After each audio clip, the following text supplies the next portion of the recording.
Your child is talking to you right now, not with words, not with a sentence you can hear and respond to, with their body, the shoulders that crept toward their ears 10 minutes ago, the breath that went quiet when you walked into the room, the hands that cannot stop moving even though they are trying so hard to be still.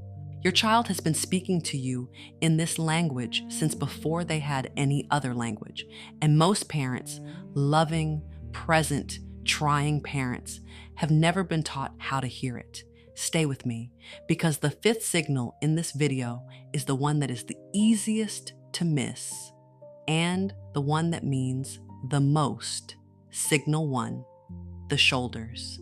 You have seen this 1,000 times and probably never stopped to name it.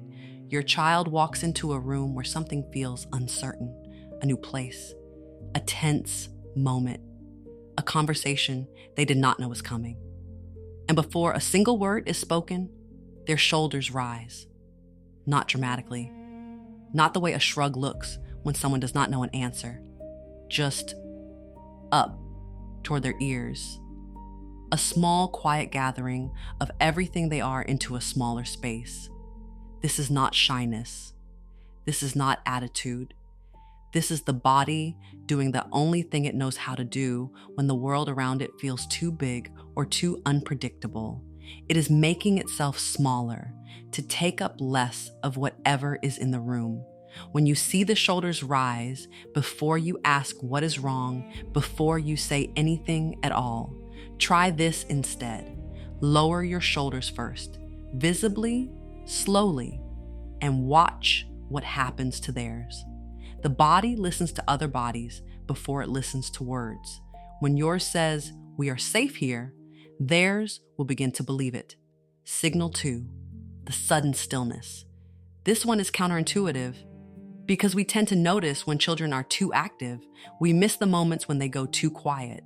Your child is playing, moving, alive, present, and then, without warning, they go still. We have been watching the wrong signal, not the stillness of calm, the stillness of something frozen, the stillness of a child who has gone very far inside themselves very quickly. The body does this when it encounters something it does not know how to process, something too big, too confusing, too close to something that has hurt before. It stops all unnecessary movement to save everything it has for one question. Is this safe? The worst thing you can do in this moment is fill the stillness with words, questions, explanations, instructions. The stillness needs to be met with stillness. Sit near them, not in their space, just near it. Let your body say, "I am here and I am not going anywhere and there is no emergency." That message will reach them faster than any sentence you could form. Signal 3, the hands that cannot stop moving. Fidgeting is one of the most misread signals in childhood. We call it inattention, we call it disrespect, we call it a habit they need to break. But a child whose hands are in constant motion is almost never doing it on purpose. Their body is processing something it cannot put down. The moving of the hands is a release valve for something that has been building. A worry, a fear, a feeling that arrived and has not been able to leave because there has been no safe door for it. The hands move because the rest of the body is trying to hold still. They are the part that got permission to say, "We are carrying something." Do not tell the hands to stop. Instead, give the hands something to do with you. A piece of clay, a drawing they are making while you sit beside them. A simple task you are doing together without any required conversation. When the hands have a purpose, the body that was holding everything often begins, very quietly, to put some of it down. Signal 4, the eyes that will not meet yours. We read this as dishonesty, as guilt, as a child who knows they did something wrong and cannot face us. Sometimes that is true. But more often than parents realize, the eyes that will not meet yours belong to a child who is simply full of a feeling they do not know how to show you, full of something they are afraid will change how you see them if you see it, full of a world that has been too much today in ways they do not have the language for yet. The eyes go down because looking at the person they love most right now is more than they can hold, not less, more. When the eyes go down, do not ask them to look at you. Look at something beside them instead, a book, a window, their hands, and talk gently, quietly about something that is not the thing you are both aware of. The eyes come back on their own when the body decides the room is safe enough to be seen in. Signal 5. And if you only remember one thing from this video, let it be this quietest signal, the held breath. This is the quietest signal and the one most parents never notice.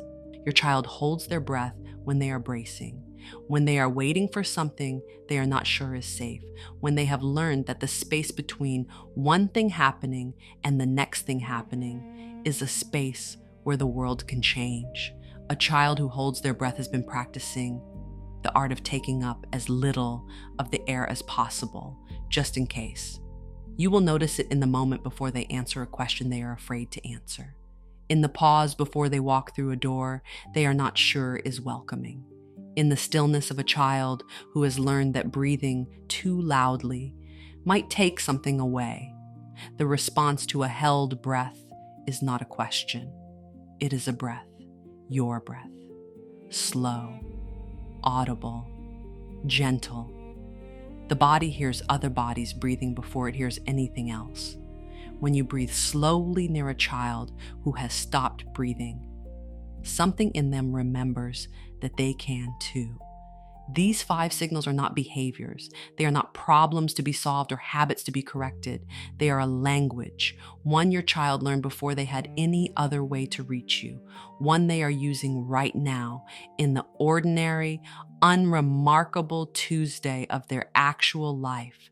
And the parent who learns to read it does not need their child to find the words. They already know what is being said. If you recognize one of these signals from today, from this morning, from the last hour, share it with one other parent who might need this translation. And the next video is about something that connects directly to this one. What happens when you learn to read these signals and your child still pushes you away? We call it the wall of protection. And there is one sentence that can reach a child behind it. That one is next.